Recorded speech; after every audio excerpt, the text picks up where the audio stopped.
She got trapped with her billionaire boss on New Year's Eve, and what she did at midnight made him fall madly in love.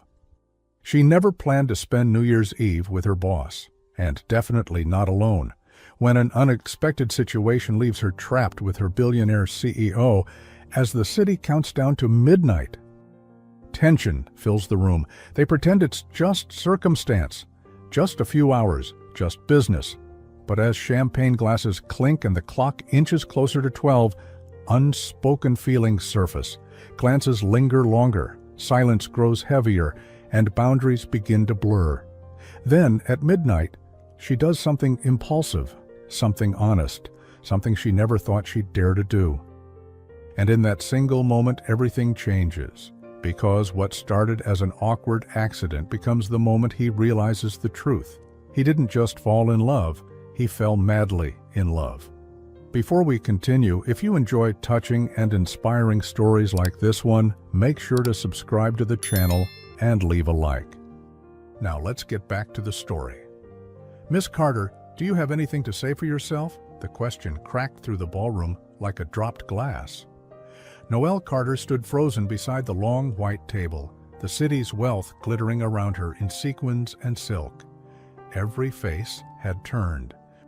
Some curious, some sharp. A few already smiling in that thin, hungry way. People smile when they sense blood in the water.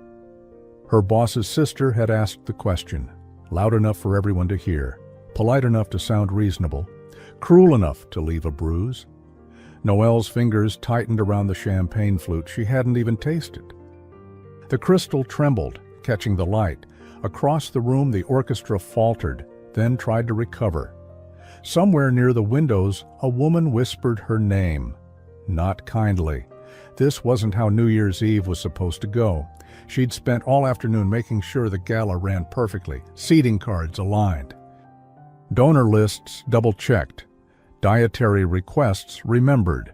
She had even fixed the mayor's boutonniere herself when it slipped. Martin Hale had been copied on the final logistics email earlier that day. Nothing urgent, just procedural. Noelle Carter was good at smoothing edges, at standing quietly in the background and making powerful people look even more powerful. She wasn't good at being accused in public. Her voice caught. She cleared her throat, lifted her chin. "I'm not sure what you mean, Mrs. Reed." A murmur rippled through the room. Alexander Reed's name carried weight here. His sisters carried a warning. "You moved the guest list," Eleanor Reed said, smiling thinly. Several important partners were seated at secondary tables. Embarrassing, don't you think? Noelle felt heat rush to her face. She knew the list. She had checked it twice, 3 times. She could see it in her mind. Names, numbers, preferences. Nothing was wrong. "I followed the final layout approved by you?" Eleanor tilted her head. "Or by my brother?" The room leaned in. Noelle glanced instinctively toward Alexander. He stood near the windows, tall and immaculately composed in his black tuxedo, one hand resting lightly on the back of a chair. His bow tie was perfectly straight, his expression unreadable. Blue-gray eyes fixed on her, not cold, not warm, observant, measuring. He didn't step forward, not yet. Noelle swallowed. She felt suddenly very young, very small. Her champagne flute clinked softly as she set it down, choosing dignity even while her heart thudded too loudly. "I followed the approved document sent from your office at 3:12 p.m., she said. Calm, careful. If there's been a change since then, I wasn't informed. Silence. Eleanor's smile tightened, then widened again. Well, we'll look into it later. She waved a dismissive hand. For now, let's not spoil the evening. Too late, Noelle thought. The orchestra resumed in earnest. Conversations restarted, but the looks lingered. The damage was done. Reputation didn't need facts. It needed timing. And this had been perfect. Alexander finally moved. He crossed the room with easy authority, murmured something to his sister that made her lips press together. He didn't look at Noelle as he passed her. Not even once. That hurt more than the accusation. She excused herself quietly, slipping away through the side doors into the service corridor. The moment she was out of sight, her shoulders sagged. She pressed a hand to her stomach, breathing through the ache there. A catering assistant offered her a paper cup of coffee without a word. Bless him. The coffee was lukewarm, too sweet, exactly what she needed. She wrapped both hands around it, letting the warmth steady her. "Thank you," she whispered. She had planned to leave early, call her mother, watch the countdown on television with a blanket and leftover pasta. She hadn't planned on being humiliated by midnight. Her phone buzzed. A message from facilities. Elevator B is temporarily out of service. Please use elevator A. Of course. Noelle sighed, straightened her dress, pearl white silk that felt suddenly too fine for her mood, and headed toward the private elevators that led to the executive floors. She needed her coat. She needed air. The doors of elevator A slid open with a soft chime. Alexander Reed stood inside. He looked up, surprised for just a fraction of a second, enough to make him human. "Oh," he said. "Oh," she echoed, then hesitated. The polite thing would be to step back. The practical thing was to get in and get out. The brave thing, well, she wasn't feeling brave. He held the door with one hand. "It's going down." She stepped inside. The doors closed. Silence filled the space, thick and awkward. The elevator hummed as it began its descent. Noelle stared straight ahead, the faint scent of his cologne. Clean. Understated. Reaching her despite her efforts not to notice. "I reviewed the seating file," Alexander said at last. His voice was low, controlled. "There was no error on your end." Her breath caught. She didn't look at him. "Thank you. I'll address it." "I know you will." Another pause, longer this time. The elevator jolted, then stopped. The lights flickered once, twice, and settled into a dim emergency glow.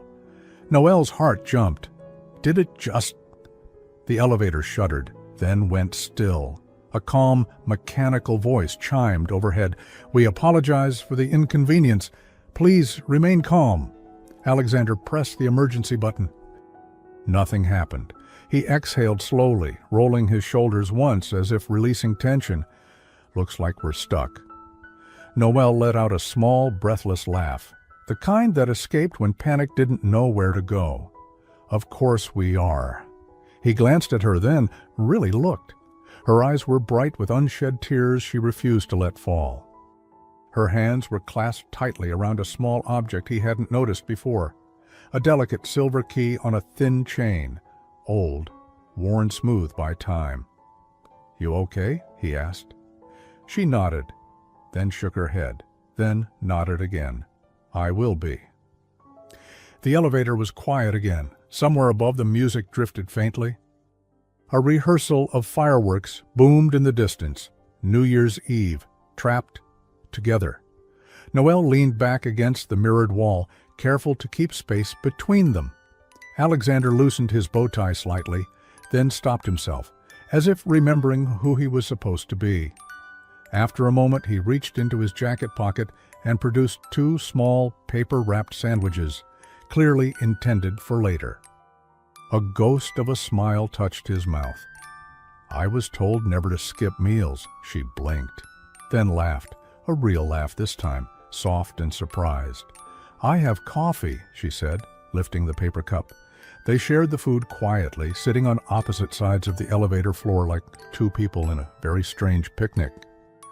The bread was dry, the cheese slightly melted. It felt oddly intimate anyway. Above them, the clock ticked closer to midnight, and Noelle had no idea that in just a few hours, everything she believed about herself and about him was about to change. The elevator clock glowed a stubborn 11:14 p.m. Noelle stared at it as if concentration alone might push the numbers forward. The city's noise drifted faintly through the walls. Laughter, music, the distant rehearsal pop of fireworks. All of it felt unreal, like a party happening in another lifetime. Alexander folded the sandwich wrapper neatly, even now precise. He set it beside him, then glanced at her paper cup. "That coffee's gone cold," he said. She lifted it, sniffed, made a face. "It was never hot to begin with." A corner of his mouth twitched. "Luxury has its limits." She smiled before she could stop herself. The tension eased just a notch. Enough to breathe. They sat there for a moment, backs against opposite walls, knees drawn slightly inward, not touching, but aware. The elevator felt smaller than before. Or maybe she was just more aware of him now. His presence had weight, even seated on a carpeted floor with emergency lights buzzing overhead. "I'm sorry about earlier," he said quietly. She looked at him then. Really looked. The careful distance in his eyes was gone, replaced by something closer to regret. "It wasn't your doing," she replied. "Public moments have a life of their own." He nodded once. "Still, I should have spoken sooner." That landed deeper than she expected. Noelle glanced down at the silver key resting against her collarbone. Her thumb brushed it instinctively. "My grandmother used to say silence is a decision," she said. Then, surprised at herself, added, "She wasn't wrong." Alexander's gaze dropped briefly to the key. "That yours?" "Yes." She smiled softly. "It doesn't open anything anymore." "Then why keep it?" She hesitated. The question was simple, but the answer wasn't. It opened her house, the place where everyone fit, no matter how broken they felt. He absorbed that without comment, as if storing it somewhere private. The elevator crackled overhead. A recorded voice promised assistance shortly. No timeline, no reassurance. Alexander checked his watch. "Facilities will get here. They always do." A pause. "Until then, we wait." "We're good at that," Noelle said lightly. "Waiting." He let out a low huff of laughter. "You might be. I'm terrible." "Billionaires usually are." His brow lifted. "You think money cures impatience?" "I think it hides it," she said, "like a good suit." He glanced down at his tuxedo, then back at her, amused despite himself. "Fair point." Another stretch of silence, this one less awkward, more curious. Noelle shifted, smoothing her dress. The silk whispered softly. "Can I ask you something? Off the record?" He nodded. "You already did." She smiled. "Why do you put up with it?" "With what?" "The politics, the public performances, being watched even when you're standing still." Alexander leaned his head back against the wall, eyes lifting to the ceiling. "Because my father believed responsibility mattered more than comfort." "And you?" "I believe responsibility can become a cage," he said, then glanced at her. "But cages can still protect what's inside." The honesty startled her. She felt something soften between them, like a knot loosening. Her phone buzzed suddenly. She jumped, then checked the screen. A message preview flashed. "Did you see what they're saying about you?" Her stomach dropped. Alexander noticed her expression change. "What is it?" She hesitated, then turned the screen toward him. Social media bloomed with speculation. Photos from the gala, a cropped image of Eleanor speaking to her. Captions already rewriting the moment. Assistant oversteps, power play gone wrong, Reed Corp drama brewing. Her chest tightened, reputation unraveling in real time. Alexander's jaw set. "This won't stand." She shook her head. "It already is." He reached out, then stopped himself, fingers hovering in the air between them. "Noelle," she looked up. "It's okay. I've lived smaller storms." Something about that hurt him. She saw it.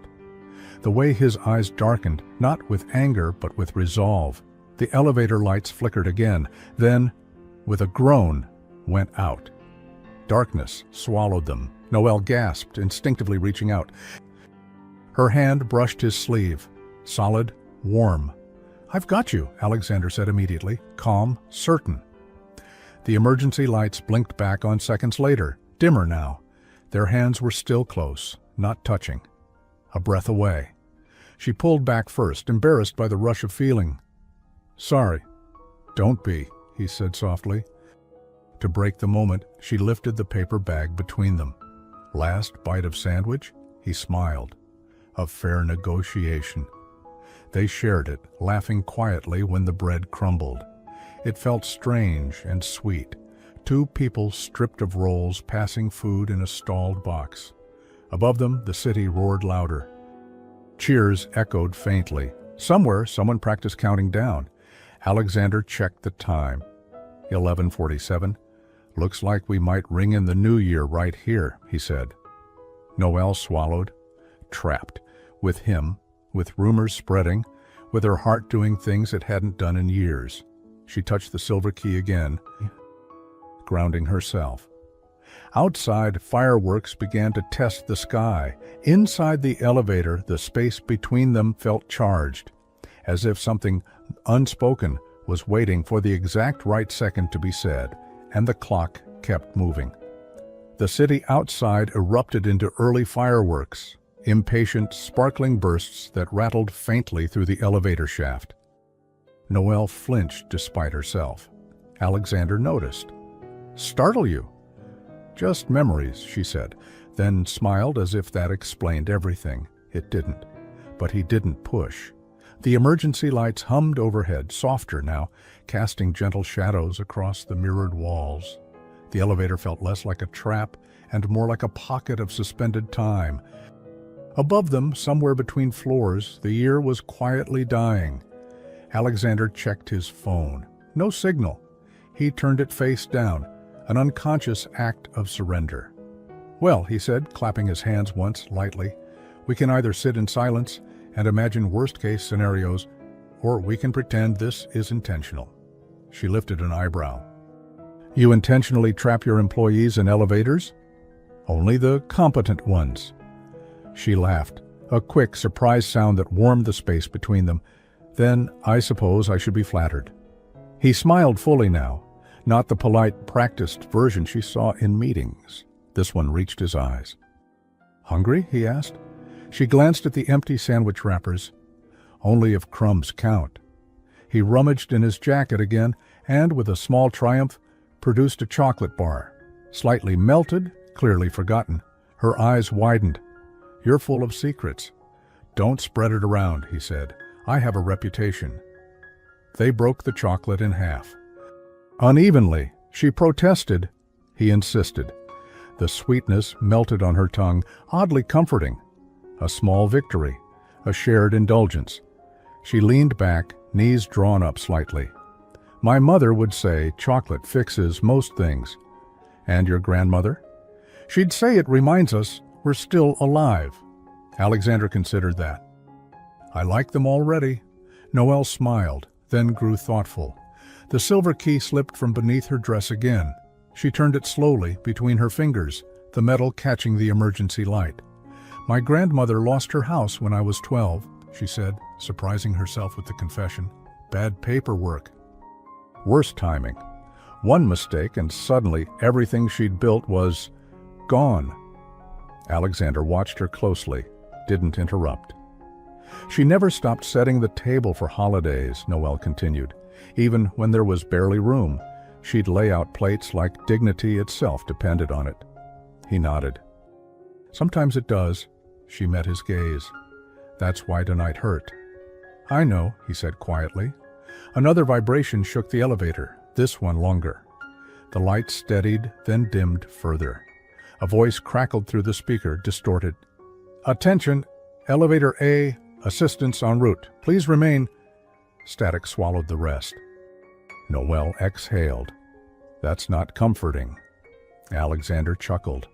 "They'll arrive right after midnight. Tradition."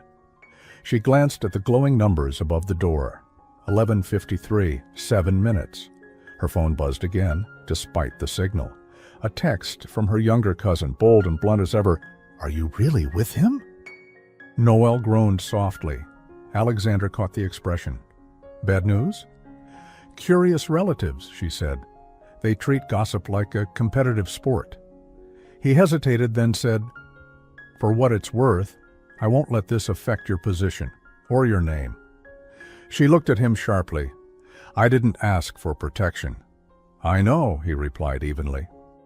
"I'm offering respect." That stopped her. Respect wasn't a word she often heard in rooms like this, not directed at her. She nodded once. "Thank you." The silence that followed wasn't empty. It was full of things almost said. Alexander shifted, then stood, stretching carefully in the confined space. He adjusted his jacket, then loosened his bow tie at last, the gesture more vulnerable than casual. "You know," he said, "people think being alone at the top is peaceful." "And it isn't? It's quiet," he admitted, "which isn't the same thing." Noelle stood as well, brushing imaginary wrinkles from her dress. She found herself closer to him now, the elevator forcing proximity without permission. "Quiet can be loud," she said, "especially at night." Their eyes met, held. The city roared outside, a countdown beginning somewhere far above them.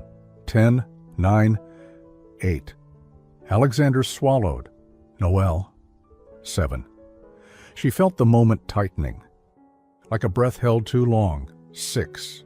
The speaker crackled again, louder this time. "Elevator, 8. 5. Static. Silence. 4. Her heart hammered. She wasn't sure what she was about to do, only that if she didn't, she'd regret it. 3. She reached up, fingers brushing the silver key, then closed her hand around it. Grounding, courage. 2. She stepped closer. 1. Fireworks exploded overhead, light and sound crashing through the shaft like thunder. Midnight. Noelle looked up at Alexander, eyes shining, voice steady despite the chaos. "Happy New Year," she said. Then, before fear could stop her, she did something she'd never done in her life. Something honest, something brave, something that made Alexander Reed forget the noise, the rumors, the year behind them, and see only her. The fireworks thundered like 1,000 doors slamming open at once. Color flashed through the narrow elevator shaft, reflected in broken fragments across the mirrored walls. For a breathless second, the world outside felt close enough to touch. Joy, noise, beginnings, all crashing against the small, suspended space they shared. Noelle didn't look away. She lifted her hand, the one holding the silver key, and pressed it gently into Alexander's palm. "For courage," she said. His fingers closed around it instinctively. The metal was warm from her skin, old, real. Nothing like the sleek, polished objects that usually pass through his hands. She took a breath, then another. "I don't want protection," Noelle continued, voice steady, though her heart raced. "I don't want favors. And I don't want to be quietly defended after the damage is done." Alexander stared at her, unmoving. "What I want," she said softly, "is to be seen, out loud, in daylight." The words landed harder than any accusation had earlier that night. She wasn't asking for romance. She wasn't asking for rescue. She was asking for truth, publicly, clearly, without apology. Alexander felt something inside him shift. A long-standing balance finally tipping. "I should have done that already," he said. She nodded. Yes. There was no bitterness in it, just honesty. Another cheer echoed above them. Someone somewhere was kissing. Someone else was crying. The world was leaping forward. Here? Time slowed. Alexander looked down at the key in his hand, then back at her. "This belonged to your grandmother?" "Yes." "She believed dignity mattered," he said. "She believed it survived loss." He swallowed. "My father believed leadership meant never revealing doubt," Alexander said quietly. "He thought certainty kept people safe." "And did it?" "No," he admitted. "It kept them distant." Noelle reached out and slowly, giving him every chance to pull away, and straightened his loosened bow tie. The gesture was small, tender, disarming. "This," she said, "is the difference." His breath caught. Not because of the touch, but because of what it offered. Equality. Not employee and CEO, not rescuer and rescued. Two people choosing how to stand. The elevator shuddered again. This time it didn't stop. A mechanical groan echoed, followed by a sudden lurching drop, just an inch, enough to send Noelle stumbling forward. Alexander caught her without thinking, one arm around her waist. The other braced against the wall, her hands pressed against his chest, fingers curling into the fabric of his jacket. They froze, too close now, close enough to feel breath, warmth, heartbeat. Close enough that pretending was no longer an option. "I've got you," he said again, softer than before. "I know," she whispered. She should have stepped back. She didn't. Instead, she rested her forehead briefly against his shoulder. Just a second, just long enough to steady herself. The world didn't end. When she pulled away, neither of them spoke. They didn't need to. Something had already been said. Loudly, clearly, without words, the speaker crackled to life again, this time clearer. "Elevator A occupants, technicians are on site. Please remain still." Noelle laughed under her breath. "Remain still," she repeated. "That's ironic." Alexander smiled, a real smile. Unguarded. They have no idea. They sat back down on the floor, closer now, not touching. A respectful distance that still felt different than before. Noelle checked her phone again. Notifications flooded in. A new one rose to the top. "Alexander Reed has posted an update." Her heart skipped. She looked at him sharply. "You didn't," he met her gaze. "I said daylight." She opened the post with trembling fingers. A single photo filled the screen, the gala table layout time-stamped, his caption short. "Clear, responsibility rests with leadership." Noelle Carter followed approved direction. "She has my full trust and respect." No spin, no ambiguity, just truth. Tears pricked her eyes, not from relief alone, but from the rare, quiet justice of being believed publicly. "Thank you," she said, voice breaking despite herself. Alexander watched her with an intensity that surprised even him. Not desire alone, something deeper, something. Recognition. The elevator doors remained stubbornly closed. Above them, the new year raged on, and somewhere between gratitude and courage, something else was taking root, something neither of them had planned for, something that would change far more than a reputation. The elevator grew quiet after the post went live. Not empty quiet, charged quiet. Noelle scrolled slowly, thumb hovering as reactions multiplied faster than she could read them. Supportive comments, shocked ones, a few predictable skeptics, but the tone had shifted unmistakably. Truth had weight. She let out a breath she hadn't realized she'd been holding. That was decisive. Alexander nodded, watching her rather than the screen. "Silence lets other people write your story. I'm done with that." She glanced at him, surprised by the edge in his voice. Not anger, conviction. Another vibration ran through the elevator, gentler this time, like a reminder that the world still existed outside their small paws. Noelle set her phone down and hugged her knees lightly. "My mother's going to call. She always knows when something big happens." "Is that good or bad?" "Both," she said, smiling. "She'll say she's proud and then ask if I ate." As if summoned by the words, her stomach made a small, traitorous sound. Alexander chuckled. "In that case?" He reached into his jacket again, then frowned. "I'm out of miracles." She tilted her head. "You sure?" He checked his pockets theatrically, then brightened. "Wait, I forgot." From an inner pocket, he pulled out a neatly wrapped packet of shortbread cookies, the kind served with coffee in executive lounges. Slightly crushed, still intact, her eyes widened. "You carry emergency cookies?" "They were a gift," he said, "from my assistant. She insists I forget to eat." Noelle laughed, warm and genuine. "She sounds wise." "She frightens me," he admitted. They split the cookies carefully, crumbs falling onto the carpet between them. Noelle brushed them aside, unbothered. The simple sweetness felt grounding, a small celebration in a stalled box. "Happy New Year," she said again, softer this time. "Happy New Year," he replied. For a moment, neither spoke. The emergency lights hummed.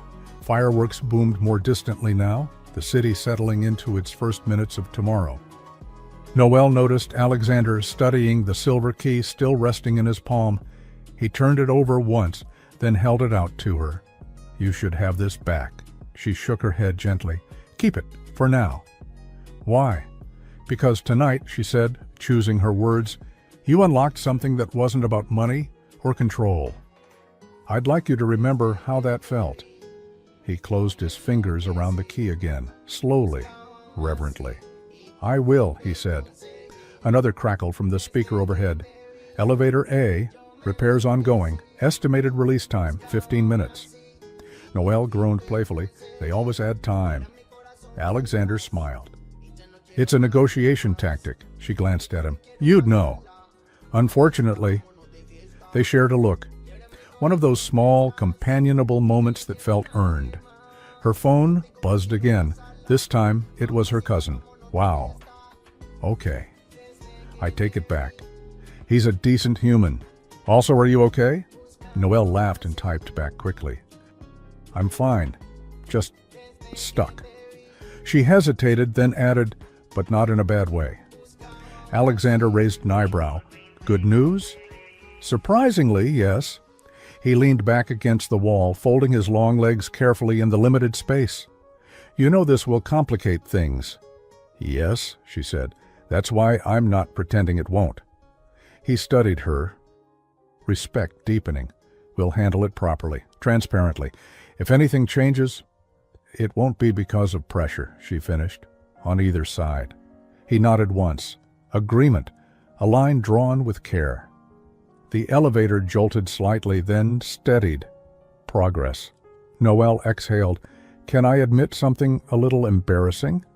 I'm trapped in an elevator on New Year's Eve," he said. "The bar is low," she smiled. "I almost quit tonight." His head snapped toward her. "Because of what happened?" "Yes.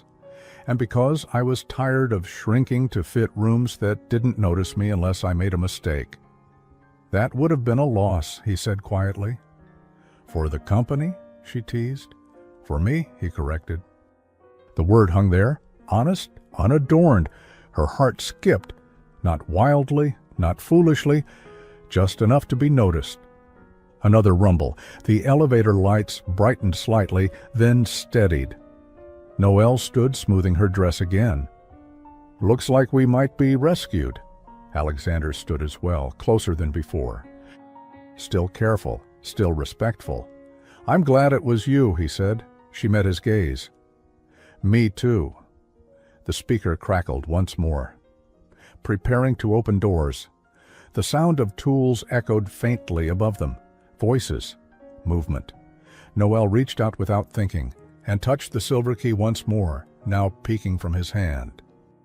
"Don't forget." "I won't," he promised. The doors shuddered. Light spilled in through a thin opening.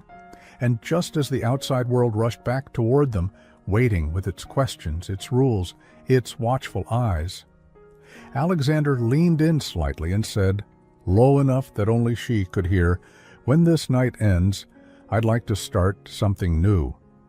Properly." Her breath caught. The doors slid wider. She hadn't answered yet. The elevator doors slid fully apart with a reluctant sigh. Light rushed in. Sound followed. Voices, footsteps, the clatter of tools. A small group of technicians stood just outside, flushed and apologetic. Behind them, the hallway buzzed with staff who had clearly been waiting longer than expected. Noel blinked, momentarily disoriented by the return of the world. "Miss Carter, Mr. Reed, we're so sorry about the delay," one technician said. "Power fluctuation in the building. Everything's stable now." Alexander inclined his head. Gracious even now. "Thank you for staying with it." As they stepped out, the hallway fell into a sudden, unnatural quiet. Conversations paused mid-sentence. Phones lowered, then subtly rose again. People pretended to adjust coats, check schedules, straighten clipboards. Anything to justify looking. Noel felt it immediately. The shift. She straightened her shoulders, lifted her chin, and walked beside Alexander, not behind him. That alone said more than any statement. A junior events coordinator hurried over. "Miss Carter, are you all right? We were worried." "I'm fine," Noelle said warmly. "Thank you for checking," Alexander added calmly. "Please let the team know everything is handled." The words carried authority and endorsement. As they moved down the corridor, whispers followed like a soft tide. "That's her." He defended her publicly. "Did you see the post?" Noelle kept her pace steady. Inside, her heart thudded, not with fear this time, but with a cautious, growing pride. The kind that didn't need to shout. At the coat check, she retrieved her wool wrap, slipping it over her shoulders. Alexander accepted his overcoat, then paused. "Have you eaten anything substantial tonight?" he asked quietly. She smiled despite herself. "Does elevator shortbread count?" He grimaced. "Barely." "There's a cafe across the street," she added, almost without thinking. "Still open, I think. They serve soup until late." Alexander hesitated, not because he didn't want to, but because he understood the optics. Then he nodded. "That sounds good." Outside, the night air was crisp and alive. Fireworks still bloomed overhead, scattering color across glass towers and wet pavement. The city hummed with beginnings. They walked side by side, coats brushing now and then. No photographers, no entourage, just two people crossing a street at midnight. The cafe was warm and bright, its windows fogged from the cold. A handwritten sign announced "Happy New Year" with a crooked star. They slid into a small booth near the back. The server, a woman with kind eyes and a no-nonsense manner, brought menus and water without comment. "Soup and bread?" "Please," Noelle said after a glance. "Whatever's left." "Same," Alexander added. The server smiled knowingly. "Good choice tonight." As she walked away, Noelle laughed softly. "She knows." "She always does," Alexander said. Steam rose from the bowls when they arrived, lentil soup thick and fragrant. The bread was warm, torn by hand, imperfect in the best way. Noelle dipped her spoon and took the first bite. Alexander smiled. Everything does after midnight. They ate quietly at first, comfortable, companionable. Outside, laughter spilled down the sidewalk. Somewhere nearby, a car horn blared in celebration. "I should clarify something," Alexander said at last. "What I said in the elevator, about starting something new." She looked up, attentive. "I meant slowly," he continued, "properly, with room for choice, no pressure, no assumptions." She nodded. "I heard it that way." Good, he thought. Very good. She tore a small piece of bread and set it beside her bowl, fingers brushing the silver key now resting between them on the table. She had placed it there without realizing. "It's strange," she said. "I spent so long guarding my dignity that I forgot it could be shared." Alexander studied the key. Shared dignity might be the rarest kind. Her phone buzzed again. This time it was her mother. Noelle sighed fondly. "She's going to ask if I ate." "She'd like this place," Alexander said. "She would." Noelle answered the call, turning slightly away but not fully. Alexander caught fragments. Reassurance. Laughter, a promise to call tomorrow. When she hung up, her eyes were shining. "She said she's proud of me," Noelle said quietly, then asked if I was warm. He chuckled. "Naturally." They finished their soup without hurry. Outside, the fireworks tapered off, replaced by the softer rhythm of the city settling into itself. When they stood to leave, Alexander reached for the check. "No," Noelle said gently, placing her hand over his. "Tonight, we split." He hesitated, then smiled. "Fair." Outside again, the cold bit pleasantly at their cheeks. They stood for a moment under the cafe awning, neither quite ready to part. "There will be questions tomorrow," Noelle said. "Yes? And complications." "Yes." She met his gaze steady. "I don't regret tonight." "Neither do I," he said. A beat, then another.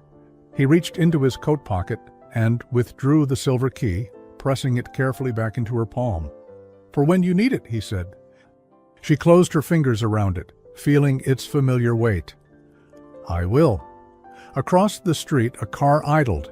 His driver, discreet and patient. Alexander hesitated, then said, "May I call you tomorrow?" She smiled. "I'd like that."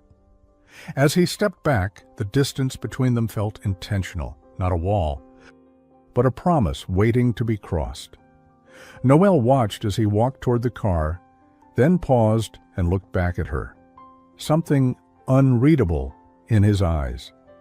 The city lights flickered, and somewhere between tonight and tomorrow, a new story was already beginning to take shape. Monday arrived with polished shoes and polite smiles. Noelle felt it the moment she stepped into the lobby, the way conversations paused, then resumed with a careful softness, like people testing the temperature of water before stepping in.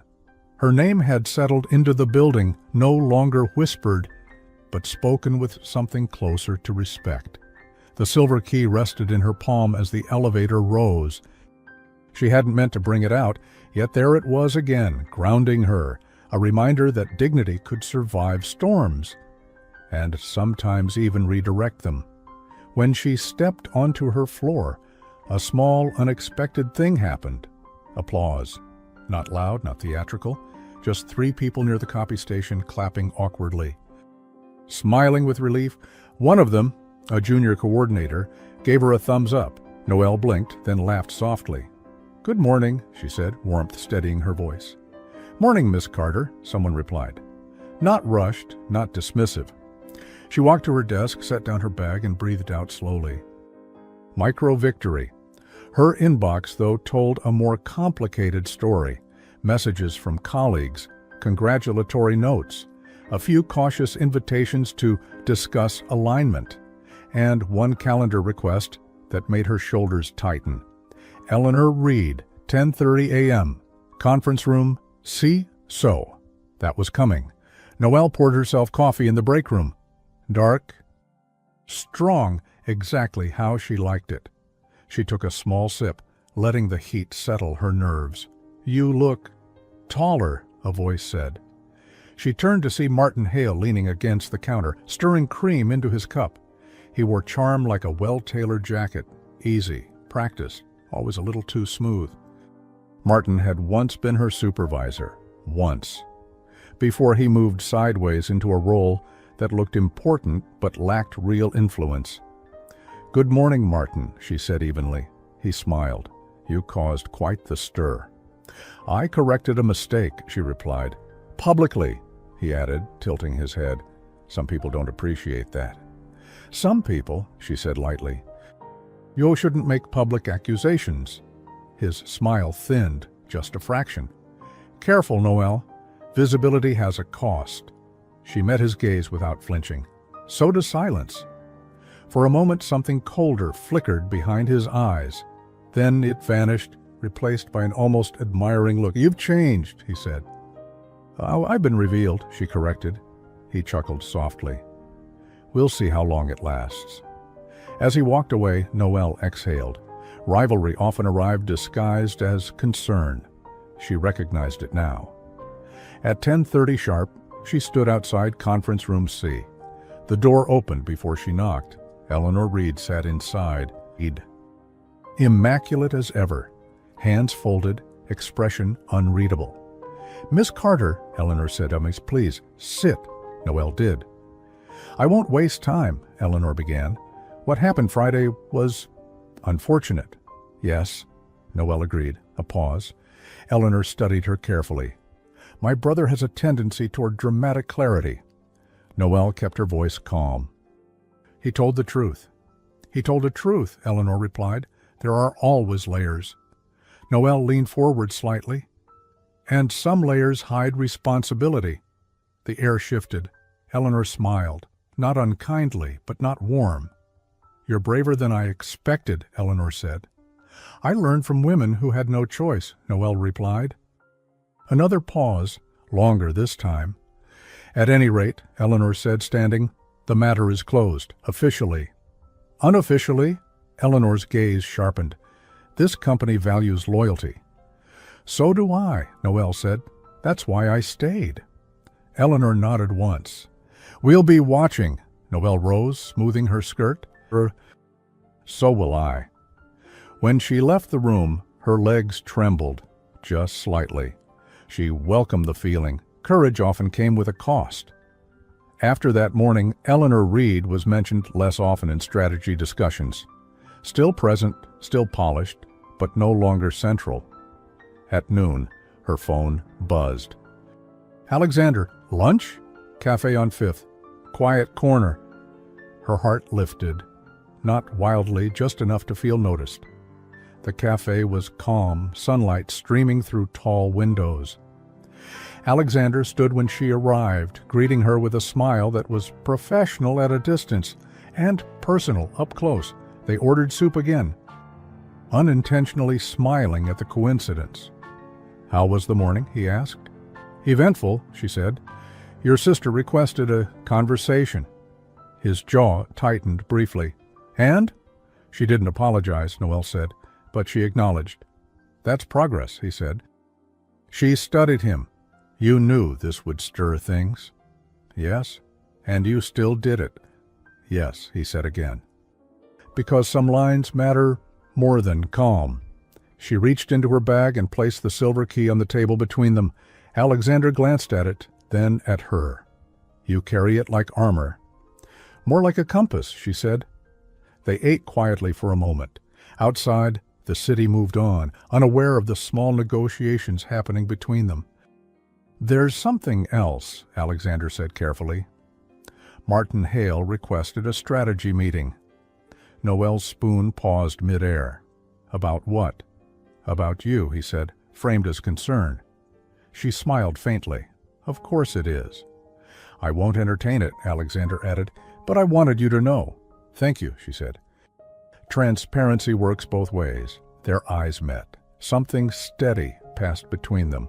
Trust, not rushed. Chosen.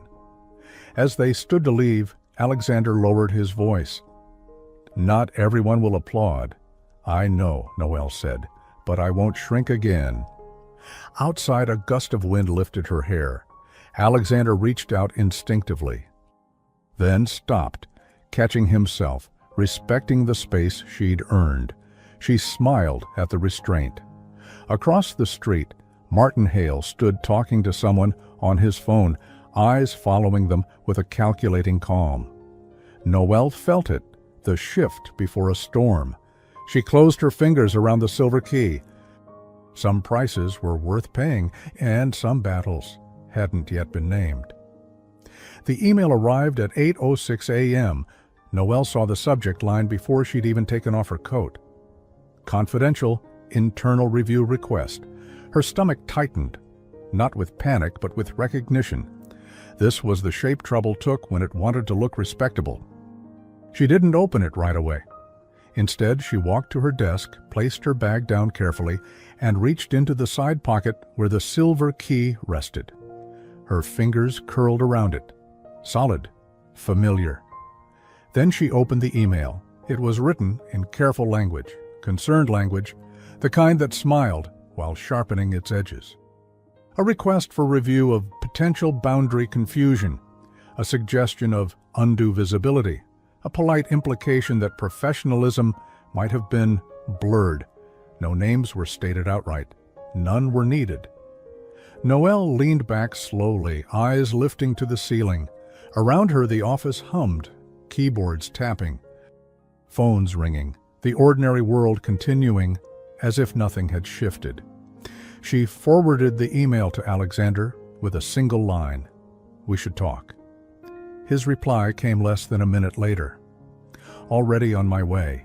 True to his word, he appeared at her desk moments later, not rushed, not dramatic, calm.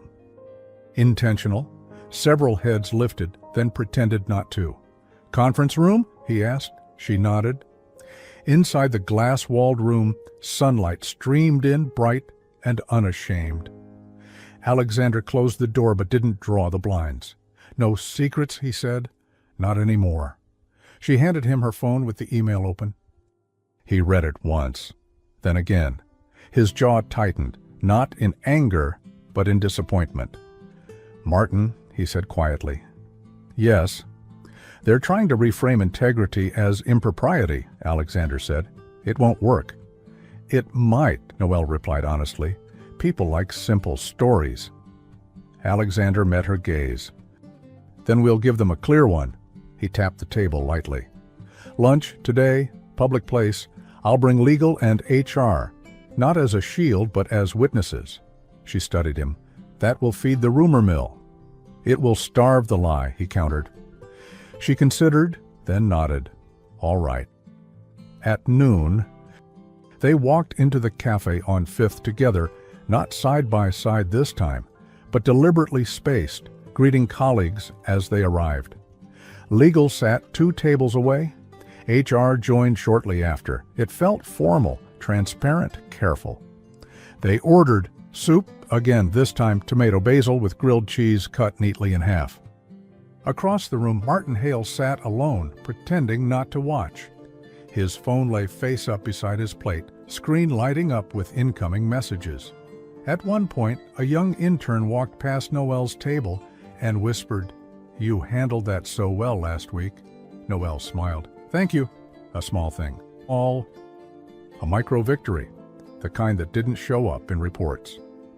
When lunch ended, Alexander stood and addressed the table quietly. "For clarity, Noelle Carter reports through standard channels. Any concerns should come through me, directly." The words were simple, unmistakable.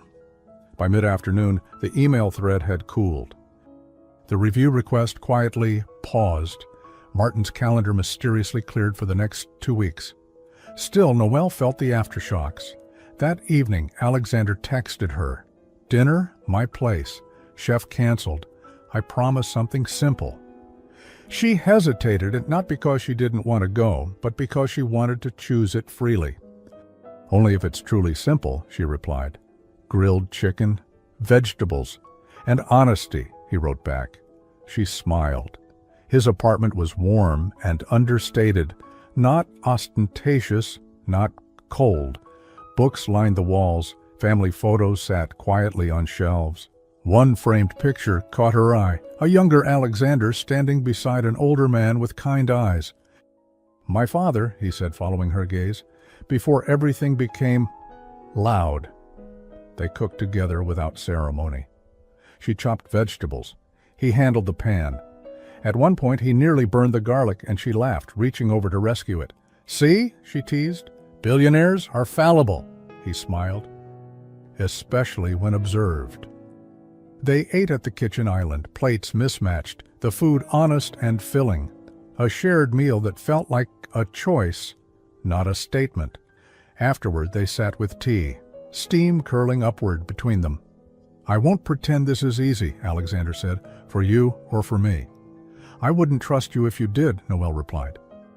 She reached into her bag and placed the silver key on the counter. "This isn't about romance yet." "No," he agreed. "It's about alignment." She nodded. "And patience." He hesitated, then asked, "May I?" She slid the key toward him. He held it gently, turning it once. "When this is over, when the noise fades, I want something that doesn't need defending." "So do I," she said. Outside, the city glowed softly, unaware of the quiet agreements being made. Her phone buzzed, a message from an unknown number. "You don't belong in his world. Step back before you're pushed." Noelle's breath caught. Alexander noticed instantly. "What is it?" She turned the screen toward him.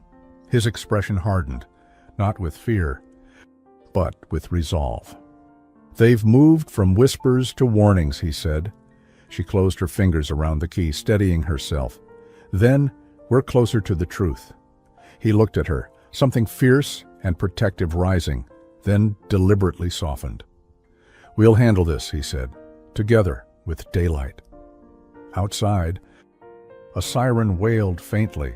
Somewhere a decision was being made, not by them, but against them. And Noelle knew with sudden clarity that the next move wouldn't be polite. The story broke before breakfast. Noelle knew it the moment her phone began to vibrate across the nightstand, insistent and unforgiving. One alert after another, headlines framed as questions, opinions disguised as concern. Inside Reed Corp, questions raised about executive boundaries. Anonymous sources suggest preferential treatment. Is transparency enough? She sat up slowly, heart steady in a way that surprised her. Fear had burned itself out sometime during the night. What remained was clarity. In the kitchen, she made oatmeal the way her grandmother had taught her, patiently with a pinch of salt and sliced apples stirred in at the end. She ate standing by the window, the silver key resting on the sill beside her bowl. Morning light caught its worn edges. Dignity survives loss, her grandmother used to say. Today would test that. Her phone rang. Alexander. "I'm so sorry," he said before she could speak. "This crossed a line." "No," Noelle replied calmly. "This revealed one. I'm calling an emergency board meeting," he said, "and a press clarification." She shook her head, though he couldn't see it. "Not yet." A pause. "Noelle, let them speak first," she said. "Lies collapse faster when they run out of space." Silence. Then quietly, "You're braver than I am." "Not braver," she corrected, "just done hiding." By mid-morning, the office buzzed like a disturbed hive. Noelle walked in with her head high, coat buttoned neatly, posture composed.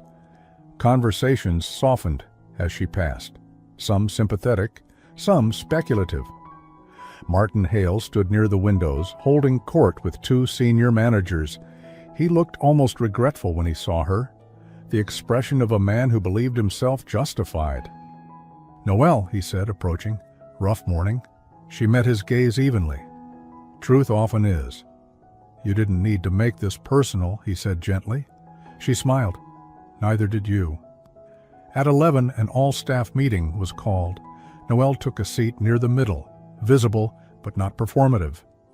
Alexander stood at the front, composed as ever, though she could see the tension in his jaw. "Thank you for coming on short notice," he began. "There are questions circulating. I want to address them clearly." He gestured to the screen behind him. Documents appeared. Timelines, approvals, correspondence. Facts, unadorned. "Noelle Carter's conduct has been professional and exemplary," Alexander said. "Any suggestion otherwise misunderstands both her role and mine." Murmurs rippled through the room. Then Martin spoke up. "With respect," he said, stepping forward, "public perception matters. Even the appearance of favoritism can erode trust." Alexander turned to him slowly. "Then let's talk about appearances." A new slide appeared. An email thread, Martin's name highlighted. "Anonymous complaints," Alexander said evenly, "lose credibility when their origins are clear." The room went very still. Noelle felt the air shift, not triumph, but release, the kind that comes when a false weight is lifted. Martin's face paled. "You're making a mistake." "No," Alexander said, "I'm correcting one." After the meeting, Noelle stepped outside, needing air. The city felt sharper, brighter. A small cafe across the street beckoned, and she went in, ordering soup. Chicken noodle this time, and a roll. The server smiled kindly. "On the house," she said. "Rough day?" Noelle nodded, touched. Halfway through the bowl, Alexander joined her, coat still on. "It's done," he said quietly. She looked up. "For today." "For the lies," he corrected. "The rest? We'll take our time." They shared the meal, simple and grounding. Outside, reporters lingered at a distance, phones ready but respectful. For now. Alexander reached into his pocket and placed the silver key on the table between them. "I think this belongs somewhere visible," he said. "Not hidden, not defended." She smiled softly. "I was thinking the same." Her phone buzzed again. A final message from an unknown number. Shorter this time. "You won. For now." Noelle set the phone down, unafraid. Alexander followed her gaze. "They're not finished." "Neither am I," she replied. Across the street, Martin Hale exited the building, shoulders hunched, phone pressed to his ear. He didn't look back. Noelle wrapped her fingers around the key, feeling its familiar weight. The lie had gone public. Now it was time for the truth to finish its work. The storm passed the way most storms do, not with a final crash, but with a gradual thinning of noise. By Thursday, the headlines softened. By Friday, they moved on. A new scandal, a louder voice, a shinier distraction. The truth didn't shout. It endured. Noelle noticed the change in smaller ways. Her coffee order remembered. Meetings where her ideas weren't repeated by someone else to be taken seriously. A junior colleague stopping by her desk just to say, "You made it easier for the rest of us." Those moments mattered more than any article. Still, winning had a cost. That evening, she drove to her mother's house, a modest place with creaking steps and a kitchen that always smelled faintly of cinnamon. Her mother hugged her tightly at the door, then held her at arm's length. "You're thinner," her mother said, concerned. "I've been busy," Noelle replied. They cooked together, roast chicken, potatoes, green beans cooked too long, exactly as always. The comfort of repetition wrapped around Noelle like a blanket. Over dinner, her mother studied her carefully. "You're not just tired." Noelle smiled softly. "I'm changed." Her mother nodded. "That happens when you stop pretending." Later, alone in her childhood room, Noelle took out the silver key and placed it on the windowsill. Moonlight caught its edges. She thought of her grandmother's table, always set, even when there was little to offer. Dignity didn't demand applause, it asked for consistency. The next morning, Alexander stood outside a small art gallery on the edge of the city, hands in his coat pockets, nerves humming quietly beneath his calm. He hadn't scheduled assistance. He hadn't alerted security. He wanted this to be simple. Noelle arrived a few minutes later, scarf wrapped loosely, hair down. She smiled when she saw him, not surprised, but pleased. "An art gallery," she teased. "You're full of surprises." It felt neutral, he said. A place where people look before they speak. Inside they wandered slowly. Landscapes, portraits, a series of photographs capturing ordinary kitchens around the world. Noelle stopped in front of one, a worn wooden table, chipped mug, a loaf of bread cut unevenly. She smiled. "That one feels familiar." Alexander watched her, something steady settling in his chest. This quiet recognition felt more intimate than any grand gesture. They left the gallery and walked to a nearby cafe. Soup again, without comment. As they ate, Alexander spoke carefully. "I've been thinking about what comes next." She met his gaze, attentive but unguarded. "I don't want us defined by defense," he continued, "or by rebellion. I want something chosen, public when it needs to be, private when it matters." She considered that, then nodded. "I want to be with someone who stands beside me, not in front of me." "I can do that," he said. "Even when it costs." She reached into her bag and placed the silver key on the table between them one last time. "This opens nothing," she said, "and everything." Alexander picked it up, then, with deliberate care, threaded it onto a thin leather cord he had brought with him. He tied it slowly, then held it out to her. "Then let it be shared," he said, "not borrowed, not returned." Her breath caught. She slipped the cord over her head, the key resting just above her heart. "Yes," she said simply. Outside, the city moved on, unaware of the choice being sealed between them. That afternoon, Alexander called a meeting, not to announce, not to perform, but to clarify. Transparency, boundaries, respect. The tone was calm, the message unmistakable. Noelle watched from the doorway, pride warming her chest, not because of power but because of intention. That evening they walked along the river as the sun dipped low, painting the water gold. "I don't need fireworks," Noel said.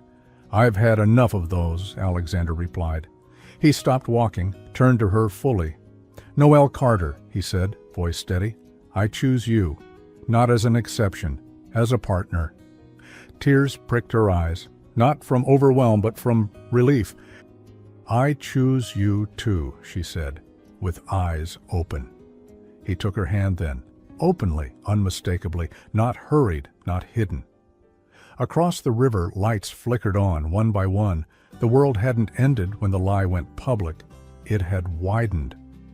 Spring arrived quietly, not with headlines, not with applause, but with open windows, lighter coats, and the steady return of ordinary mornings, the kind that ask you to live inside the choices you've made. Noel noticed it first at work. The office felt different now, not softer, clearer. Conversations were more direct. Decisions carried names instead of shadows. When she spoke in meetings, people listened, not because of who she walked beside, but because of what she brought with her. That mattered. Alexander noticed it too, in the way people met his eyes instead of deferring, in the way leadership felt less like control and more like responsibility shared. They were careful, deliberate. Their relationship wasn't hidden, but it wasn't paraded either. It existed in daylight, exactly where Noel had asked for it, with intention. On a Friday evening, they cooked together in her apartment. Nothing fancy. Pasta, salad, bread torn by hand. Alexander fumbled with the garlic again. "You're doing it on purpose now," Noel said, laughing. "Testing your patience," he replied. "Failing," she said, rescuing the pan. They ate at her small table, knees nearly touching, the silver key resting between the salt and pepper like it belonged there. "You know," Alexander said thoughtfully. "What? This is my favorite table," she smiled. "It fits." After dinner, she showed him a box she'd kept tucked away for years. Photographs, letters, a folded recipe card in her grandmother's handwriting. "This was her house," Noel said, pointing to a faded photo. "It's gone now." Alexander looked at the picture, then at her. "But this isn't," she nodded. "That's the lesson she left me." A week later, the company hosted a small community dinner, not a gala, not a performance, just tables, local food, open doors. Eleanor Reed attended, reserved but civil. When she approached Noel, the moment held a quiet tension. "You handled yourself well," Eleanor said at last. "Thank you," Noel replied. It wasn't an apology, but it was a door opening. Martin Hale did not attend. His name faded from agendas, then from memory, not destroyed, just displaced. Power built on fear rarely lasted. As summer edged closer, Alexander invited Noel somewhere he'd never taken anyone publicly before, a modest house by the coast, inherited and rarely used. No staff, no schedules, just time. They walked the shoreline at dusk, shoes in hand, wind tugging at their clothes. The sea smelled like salt and honesty. He stopped near the water, reached into his pocket and held out a small box. Simple, unadorned. Noel didn't panic. Inside was not a ring. It was a thin gold chain, sturdier than the leather cord, designed to hold the silver key. "I'm not rushing you," Alexander said quietly, "but I want to mark intention, permanence. Choice." She took the chain, her eyes bright. "This is exactly right." He helped her clasp it, his hand steady. The key rested where it always had, over her heart. Later that night, as the waves whispered and the house settled into quiet, Alexander said, "I want a life where dignity isn't defended. It's assumed." "So do I," Noel replied. They didn't need promises shouted into the wind. They made them quietly, the way lasting things were made. The wedding months later, on a clear autumn morning, they stood in a small garden surrounded by people who knew them, not by reputation, but by presence. There were no photographers circling for the perfect angle. No staged entrances, no spectacle waiting to be admired. Just wooden chairs, soft light filtering through the trees, and the low murmur of familiar voices. Noelle wore a simple dress, clean lines, gentle fabric, nothing that asked to be admired before it was understood. The silver key rested against her chest. Visible, intentional. She walked slowly, not because she was nervous, but because she wanted to feel every step. Alexander waited for her without performance. When he saw her, something in his expression softened completely. Not awe, not possession, but recognition. The look of a man seeing exactly who he had chosen. He took her hands, warm, steady. "I fell in love with you the night you asked to be seen," he said, voice calm but certain. "And I choose you every day after, not because it's easy, but because it's true." Noelle smiled through tears she didn't try to stop. "I choose you," she replied, "not because you stood up for me, but because you stood beside me." And stayed. There was no dramatic pause, no grand declaration, just a quiet certainty settling over them, the kind that lasts. They married under an open sky, dignity intact, love certain. When people asked how it all began, Noelle never started with the elevator, the scandal, or the midnight fireworks. She smiled, thought for a moment, and always chose the same answer. "It began," she said, "when I stopped shrinking, and someone met me there." Not rescue, recognition. And that understanding stayed with her, quietly, as life continued. Years later, morning light moved slowly through the kitchen. Not the dramatic kind, the gentle kind that arrives every day, asking nothing, promising consistency. Noelle stood barefoot at the counter, one hand resting on the small curve of her belly, the other stirring oatmeal on the stove. Her movements were unhurried now, practiced, confident, grounded. Outside, the garden breathed quietly, late spring again. Alexander sat at the table, glasses low on his nose, reading aloud from a children's book with exaggerated seriousness. "And the fox said," he continued, lowering his voice dramatically, "sometimes the bravest thing is to stay." Noelle smiled. "You're making that part up." He looked up, unrepentant, improving the text. She carried the bowls to the table, the familiar rhythm of shared mornings settling easily between them. The silver key hung on a small hook by the window, catching the light. No longer carried for courage, but kept for memory. They ate together in comfortable silence. After a moment, Alexander reached across the table and rested his hand over hers. "Do you ever think about how close we came to missing this?" he asked. She nodded. "All the time." "Does it scare you?" "No," she said. "It reminds me to stay." Later, they walked slowly through the neighborhood. Alexander carrying a bag of groceries, Noelle stopping now and then when the baby shifted, laughing softly at the surprise of it. A neighbor waved. Someone called her name warmly. Life recognized them. That afternoon, Noelle took out an old box from the closet, photographs, letters, a recipe card in careful handwriting. She placed the card in a frame and set it on the kitchen shelf. Alexander watched. "Your grandmother?" "Yes," Noelle said. "She believed tables should always be ready, even when you don't know who's coming." He smiled. She would have liked this one. As evening settled in, they sat side by side on the couch. Alexander's arm around her, her head resting easily against his shoulder. "I used to think love arrived like a rescue," Noelle said quietly. "And now?" he asked. "And now I know it arrives like recognition," she replied, "like being met where you finally stand."